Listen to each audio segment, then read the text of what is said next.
ಕಾಶ್ಮೀರ ತರ ಆಗ್ಬಿಟ್ಟಿದೆ ಹುಬ್ಬಳ್ಳಿಯ ಕಲಘಟಕಿ. ರಸ್ತೆಯಲ್ಲಿ ಹಿಮದ ರಾಶಿಯಂತೆ ಬಿದ್ದಿದ್ದಾವೆ ಆಲಿಕಲ್ಲುಗಳು. ನಾನು ಆಗ ಹೇಳ್ದಂಗೆ ಇದು ಅತಿಶಯೋಕ್ತಿ ಅಲ್ಲ, ಹಂಗೆ ಕಾಣಿಸುತ್ತೆ. ಕಾಶ್ಮೀರ ಕಡೆ ಈ ಸ್ನೋಫಾಲ್ ಎಲ್ಲ ಆದಂಗೆ ಹೆಂಗಿರುತ್ತೆ ನೋಡಿ, ಆ ತರ ಕಾಣ್ತಾ ಇದೆ ನೋಡಿ.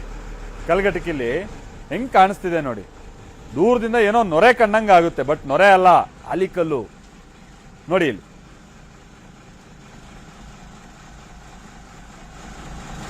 ನಿಮ್ಗೆ ಹಿಮಾಚಲ್ ಪ್ರದೇಶ, ಈ ಕಾಶ್ಮೀರದಲ್ಲೆಲ್ಲ ಸ್ನೋಫಾಲ್ ಆದಾಗ ಹೆಂಗ್ ಕಾಣಿಸ್ತಾ ಇರುತ್ತೆ ನೋಡಿ. KSRTC ಬಸ್ಸು, ನೀವು ಅಂದ್ಕೊಳ್ಬೋದು ಏನೋ ಇದಿಲ್ಲ ಅಲ್ಲಿದೇನೋ ಯಾರೋ ಮಾಫ್ ಮಾಡ್ಬಿಟ್ಟಿದ್ದಾರೆ ಮತ್ತೊಂದು ಅಂತ. ನೋಡಿ ಬರ್ತಿರೋದು KSRTC ಬಸ್ಸು, ಅದು ಕಲಘಟಕಿ. ಅದು ಅಲ್ಲಿ ವೆಹಿಕಲ್ಗಳು ಕೂಡ ಓಡಾಡಕ್ಕಾಗ್ತಾ ಇಲ್ಲ, ಜಾರ್ತಾ ಇದಾವೆಲ್ಲ ಟೈರ್ ಎಲ್ಲ ನೋಡಿ.